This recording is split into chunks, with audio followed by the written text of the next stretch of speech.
Education community gets ready for in-person learning, Filipinos should also prepare to spend more for school supplies. And J-Hope trends online after finally dropping his solo album, becoming the first member of the K-pop group BTS to do so.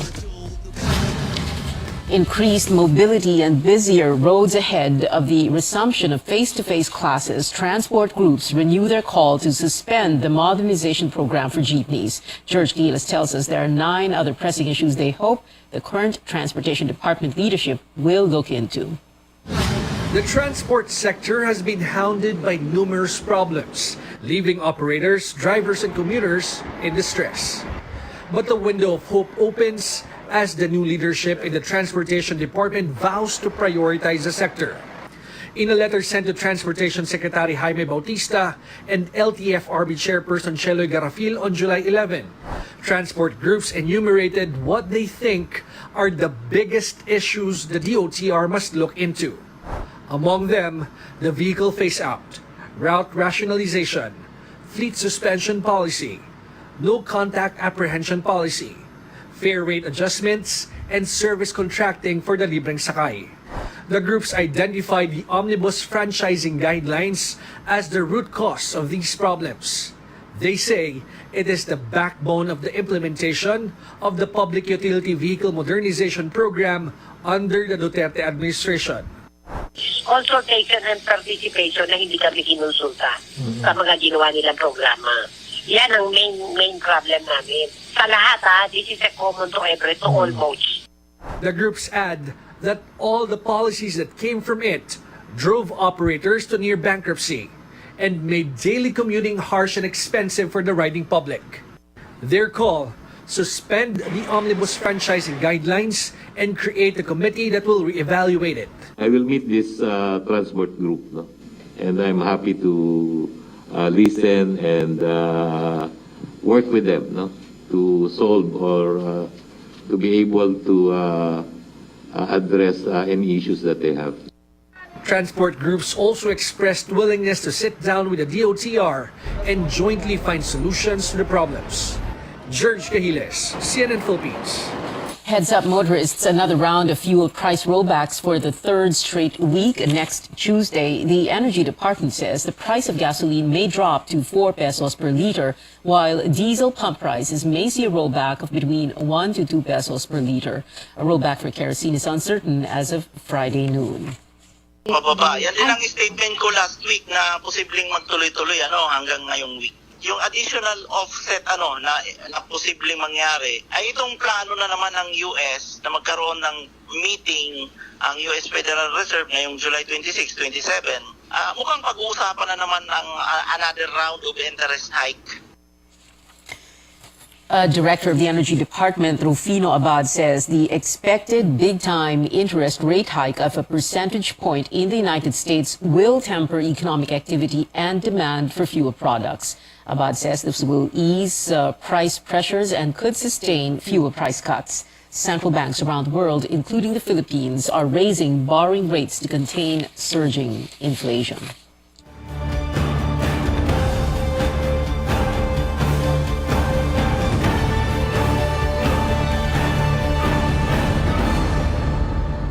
Three projects under the Build, Build, Build program are now in limbo. These are the 142 billion peso PNR Bicol project, which will connect Calamba, Laguna to Daraga Albay, the Subic-Clark Railway project that amounts to 51 billion pesos, and the 82 billion peso Phase 1 of the Mindanao Railway project.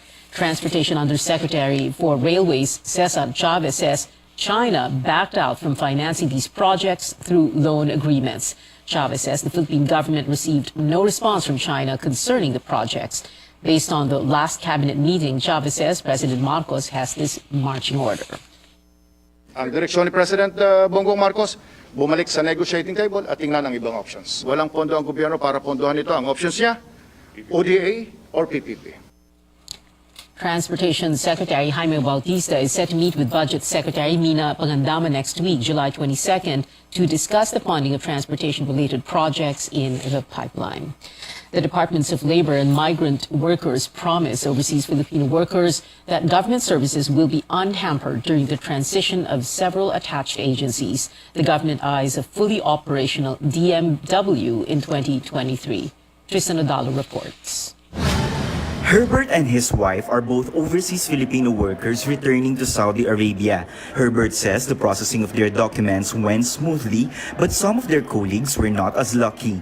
Kasi 4 years po kami din nakauwi, ngayon lang din po namin na-try. Compare namin nung nakaraan, tsaka yung bakasyon namin is parang mas smooth po yung flow ng ano. Mas mabilis na ngayon. Experience po nung kasama namin sa trabaho, hindi po siya exempted, kaya nag-process po siya ng on the spot. Herbert welcomed the commitment of the newly created Department of Migrant Workers or DMW to fast-track the processing of documents for OFWs. Sana'y maging maayos po yung pagtrato nila sa mga OFW. One stop na lang po din yung mga ibang ano eh. Hindi kagaya po nung iba na iba-ibang location po, napakahirap pong mag-process nyo. Glenn, another OFW bound for Saudi, says he hopes that the new department could ease the burden of OFWs in dealing with various government offices. Sana maayos yung kalakaran. Dati sistema mabagal kasi eh. Pero sa ngayon, medyo okay na naman sa ngayon. On Thursday, the Labor Department and the DMW signed a joint circular facilitating a smooth transition among 6 labor agencies attached to DOLE to the DMW. To make sure that services to the OFWs and the families will be continuous, and in fact, dapat ay pagandahin pa at pagputihin, lalo na sa panahon na ito na mayroon tayong mga nakikita na usapin na naroon po ang ating dapat na pagtulong. The Migrant Workers Department also vows to expedite the processing of Overseas Employment Certificates or OECs, the accreditation of foreign employers, and the government's fight against illegal recruitment and human trafficking. The agency will also set up a command center to address all OFW-related concerns. Isa na lang ang tutulugan ng mga pamilya ng OFWs yung para sa treatment of remains, para sa repatriation of stranded and or exploited OFWs. So lahat yan i-process namin yung mga requests. And now that all OFW concerns will be under one department, DOLE says they can now focus on local employment, still reeling from the pandemic's impact. Tristan Odalo, CNN Philippines. In other news, some advice from health officials: consult your doctor as soon as you show symptoms of dengue, ideally within the first 2 days. DOH Calabarzon Medical Director Voltaire Guadalupe says late detection could lead to severe dengue. Figures show over 27 people have died of dengue in the first half of the year. 12 of the 27 were from Calabarzon. Half of the deaths in the region were children below 6 years old. Children are less able to complain. They are have less body fluid and weaker immune systems. So, by the very nature of having a young body and poor communication skills, especially prone talaga sila sa late detection of dengue. Common reason for progression of the disease is late consult with a medical practitioner. 4 dengue infections were also reported at the Philippine Children's Medical Center in Quezon City, 2 of them severe. In the province of Antique, a state of calamity has been raised in the towns of Anini, Hamtik, and Sibalom because of rising dengue cases. Over 1,400 infections recorded there as of July 2nd. You're watching Newsnight. The Transportation Department steps up programs for faster and safer travel of students returning to school next month. And a day before competing for the Miss Supranational crown, Philippine vet Alison Black shows off another stunning look. More when we return.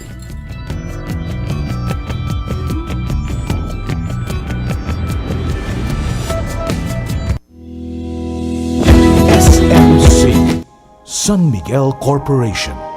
Bisag unsang industriya ang sudlan niini, tinguha sa SMC ang pag-uswag o paglambo sa mga Pilipino. Karon, gikan sa SMC, Aniya na ang SMC Davao Cement. SMC Davao Cement. Gama sa Davao para sa Mindanao. SMC Davao Cement. Ato ni Bay. SMC San Miguel Corporation. Bisag unsang industriya ang sudlan niini, tinguha sa SMC ang pag-uswag o paglambo sa mga Pilipino. Karon, gikan sa SMC, aniya na ang SMC Davao Cement.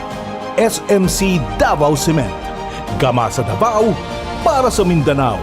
SMC Davao Cement. Ato ni Bay. Ito ang RPN, Radio Philippines Network, DXKT 1071 sa inyong mga radyo, ang Radyo Ronda sa Davao.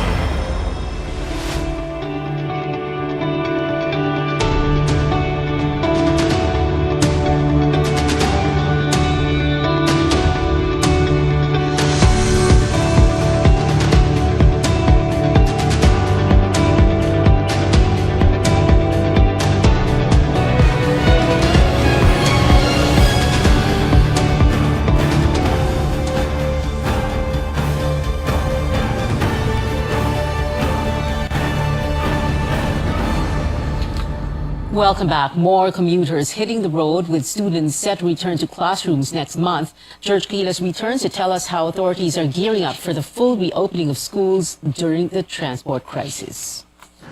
With millions of students expected to return to schools this August, the Transportation Department is looking for ways on how they may help them have a more convenient and safe travel. Libreng sakay on EDSA Busway, LRT Line 2, and the Pasig River Ferry are ensured. What the DOTR is working on now is to have a unified system where students will enjoy 20% discount on other rail lines such as the MRT, LRT Line 1, and PNR. The Education Department is hoping that teachers may also enjoy these benefits. So gusto lang natin na masigurado at ma-emphasize ng ating gobyerno at maparamdam sa ating mga guro na sila'y binibigyan ng kahalagahan ng ating gobyerno. Sa busway, libre na sila, no? But pag-aaralan natin yung other mode of transport, no? The Land Transportation Franchising and Regulatory Board plans to reinstate around 30% of old bus routes that passes through the University Belt in Manila. LTFRB Chairperson Cheloy Garafil says this is to ensure that there will be a sufficient number of public transport in anticipation of higher demand. Nung pandemic, di ba, for health and safety protocols, maraming nakat na lines. So ngayon, since bumabalik na tayo, magpa-face-to-face classes, we're studying, and that's what we hope to return once we go back to school in August or September. Sapat naman siya. It's just that we need to ensure na lahat ng may permit ay tatakbo at biyahe. That is what is crucial. The Transportation Department also plans to extend by 2 years school service vehicles that already reached the 15-year maximum limit. With more vehicles that will be on the road with the resumption of the in-person classes, the transport sector is also anticipating heavy traffic situation. We will coordinate with MMDA, no? Secretary Bautista says most of the recommendations may be studied and approved by the department and its attached agencies. As for the libreng sakay, the decision will be coming from Malacanang. George Cahiles, CNN Philippines. Prices of school supplies are expected to rise ahead of the reopening of classes. In this report, AC Nichols spoke to some vendors in Manila's Bargain Place, Divisoria. Classes in public elementary and high schools will not open until next month. Those school supplies vendors are hoping sales will soon pick up. A school uniform vendor tells us she barely sold any of her items since the pandemic hit. Her earnings are nowhere near enough. 500, 1,000, hindi naman po yung sapat sa kung may tauhan ka pa. Hindi naman po siya sapat. Norieta Ponce has been selling school supplies in Divisoria for over 6 years. She tells us her buyers are tightening their budget, only buying the most essential items and not stocking up on other things they used to purchase. Wala pa talaga. Yung lahat ng supply bibilhin. Ngayon, yung kung ano lang talaga yung mga importante, yun muna. As fuel and basic commodities prices go up, the same goes for certain school supplies. Some of these items include notebooks. A rim with 10 pieces priced at 140 before is now going for 180. A box of crayons, the most basic with 8 colors, used to be sold at 20 pesos only. This time, it's higher by $5. Lahat nagsisitaasan. Compare na lang siya sa ibang brand. Pag ibang brand yung kinukuhaan mo, minsan mababa, minsan mataas. Yung ibang stall mataas, ganyan. Doon ka sa mas mura kasi para may kita ka rin kahit paano. While vendors want to keep their prices competitive, they say they have no choice but to impose increases just to make ends meet. If you have money to spare, it would be better to purchase school supplies now. Vendors say prices could continue to go up as school opening nears. AC Nichols, CNN Philippines.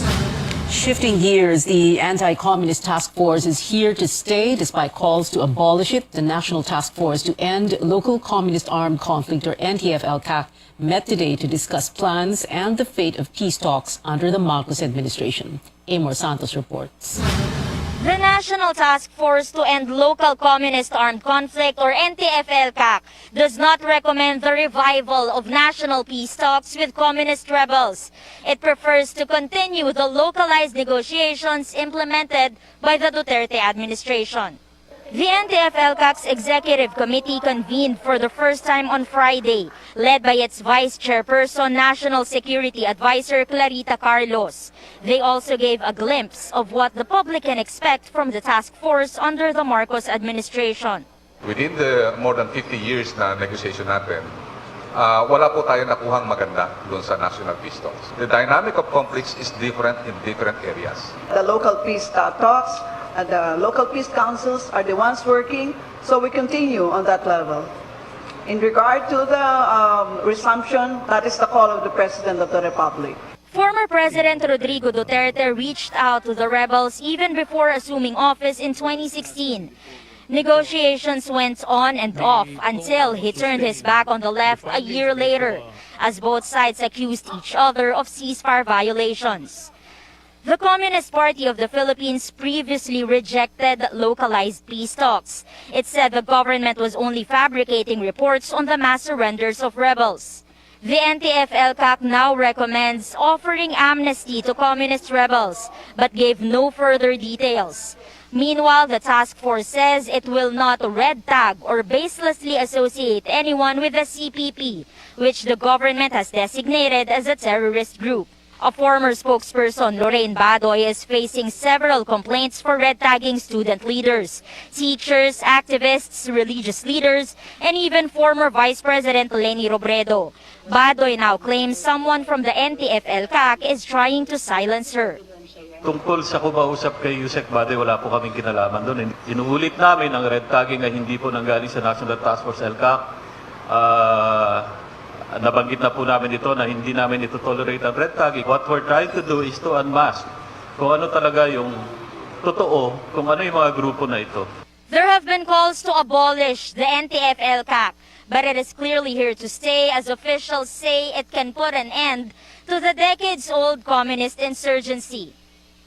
Amor Santos, CNN Philippines. The Communist Party of the Philippines continues to reject localized peace talks, calling them a smokescreen for military abuses. Urban poor groups lay down what they call the real State of the Nation more than a week before President Marcos addresses the country. Transport Group Piston and Progressive Group Kadamay led the State of the Urban Poor address today to share the plight of their sectors. The groups highlight the rising prices of fuel and basic goods, the low salaries of workers, and what they call delayed action in addressing economic woes. They call on the President to present a concrete action plan to resolve various issues during his State of the Nation address on July 25th. Dahil gusto po namin, sa gagawin niya po sa 25, sagutin niya yung lahat ng mga karaingan na inihahapag namin ngayon. Yun nga po, no, yung price control. Gusto namin ang katiyakan sa trabaho at katiyakan sa paninirahan ng sektor ng mga maralita. Kailangan rin isahin niya ang mga probisyon sa matataas na mga buwis sa usapin ng produktong petrolyo. Dahil ito yung sanhi ng patuloy na pagbulusok hindi lamang ng kabuhayan ng mga driver, kundi sa kabuhayan ng ating mga mamamayan. Piston and Kadamay say they will join the nationwide protests during the much-anticipated SONA. Well, let's backtrack a bit to May 9th. The local and national polls were a boost to the economy, with candidates spending billions of pesos combined to court voters. Find out who were the biggest campaign spenders in this report from Melissa Lopez. The winning tandem of now President Bongbong Marcos and Vice President Sara Duterte mounted the costliest campaigns running up to the May 2022 polls, and they did so without spending a single peso of their personal funds. Together, the Uni-Team tandem declared spending nearly 840 million pesos between February 8 to May 7, the official campaign period. It paid off with landslide victories for both. About half of the amounts came from donations from their political parties. Former Vice President Leni Robredo was a far second in spending at 388 million pesos, most of which were cash donations from supporters and nearly 20,000 pesos out of her pocket. Other high-profile candidates wielded their star power or billionaire status to raise their chances of winning. Boxing champ and Senator Manny Pacquiao footed more than half of his presidential campaign from personal funds at 63 million. Former Senate President Tito Soto shelled out nearly 50 million pesos for his vice presidential run. Opposition Senator Kiko Pangilinan, husband of megastar Sharon Cuneta, took 21 million pesos out of his own pocket for the 2022 campaign on top of 109 million in cash donations. But the biggest campaign spender is first-time Senator Mark Villar.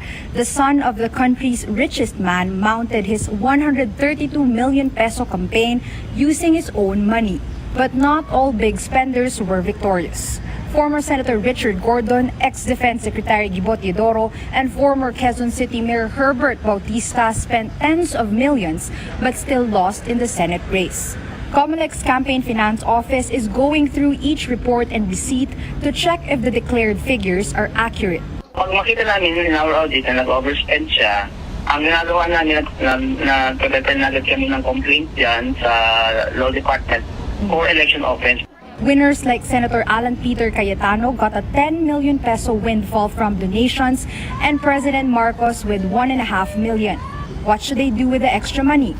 It's really up to the candidate kasi ang major ng donation siya eh. Pagka-donation parang ikaw na may-ari nun eh. Losing bets are still held accountable. Comelec says failure to file a spending report will entail a fine or even a perpetual ban from holding any government post. Melissa Lopez, CNN Philippines. In Sri Lanka, embattled Gotabaya Rajapaksa steps down as president 2 days since he fled the South Asian country. The Speaker of the Parliament has formally accepted Rajapaksa's resignation Friday. The former president fled to the Maldives, then to Singapore for a private visit. Sri Lanka's Prime Minister, also supposed to resign, has been sworn in as acting president. He will hold office for up to 30 days or until the Parliament elects a new president. Entertainment stories coming up. The fire burns brighter for BTS ARMYs, with J-Hope dropping the music video for Arson today. We give you a look next. Plus, an update on the growing list of live events in the country. A K-pop group sold out tickets to 2 shows less than 7 hours after selling began. Details when we return.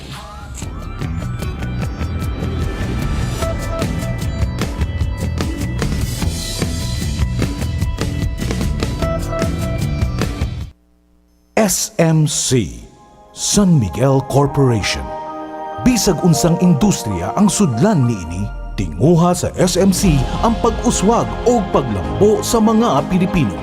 Karon, gikan sa SMC, aniya na ang SMC Davao Cement. SMC Davao Cement, gama sa Davao para sa Mindanao. SMC Davao Cement, ato ni Bay. SMC, San Miguel Corporation. Bisag unsang industriya ang sudlan niini, tinguha sa SMC ang pag-uswag o paglambo sa mga Pilipino. Karon, gikan sa SMC, aniya na ang SMC Davao Cement. SMC Davao Cement, gama sa Davao para sa Mindanao. SMC Davao Cement. Ato ni Bay. Ito ang RBN, Radio Philippines Network, DXKT 1071 sa inyong mga radyo, ang Radyo Ronda sa Davao.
Welcome back. Sports news now. A huge demand for NBA player DeAndre Ayton, with the Phoenix Suns reportedly matching a $133 million four-year offer sheet from the Indiana Pacers to acquire the big man. News outlet ESPN says Ayton signed the Pacers' offer, but the Suns responded quickly, meaning Ayton will return to Phoenix and cannot be traded without his consent for a year. And plenty of sports action for Team Philippines today, with Gilas Pilipinas dominating India for the FIBA Asia Cup 101-59 in Indonesia. This bounce-back win after the Philippines lost to Lebanon on Wednesday. This Sunday, Gilas faces New Zealand at 9 p.m. Philippine time. Plus, the Filipinas vie for a place in the finals in tonight's semis against defending champs Vietnam in the AFF Women's Championship. That's happening at the Rizal Memorial Stadium, 8 p.m. Vietnam has not lost in the tournament so far. From the pitch to the pageant stage, Philippine vet Alison Black unveils new photographs to get fans excited for Miss Supranational. Alison sported a regal look in these images she shared ahead of tomorrow's coronation. The beauty queen writes she can't wait to show what she can do as one of the countless inspirational women the country has raised. Tune in to CNN Philippines tomorrow at 12 noon to watch the pageant, and at the same time on Sunday for Mr. Supranational.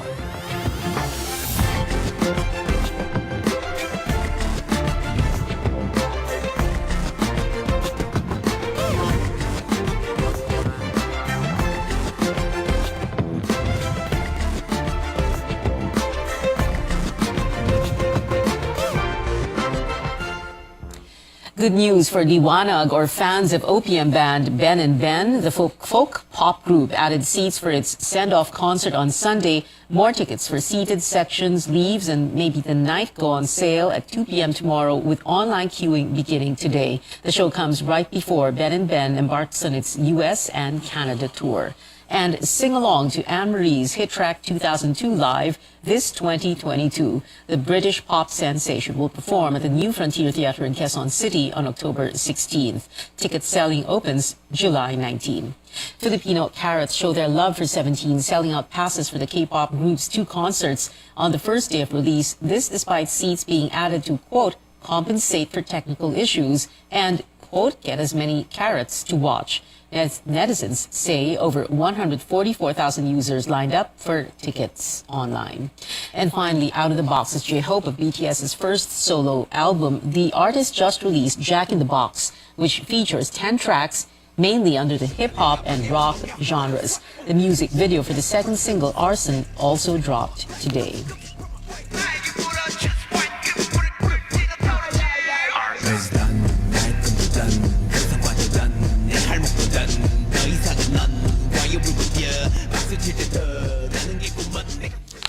J-Hope also trended for his star-studded album launch with K-pop artists like Jungkook and Jessie in attendance. And that is it for now. Join me again on News.ph at 7 p.m. I'm Pia Hontiveros for Newsnight, where we go above and beyond the headlines.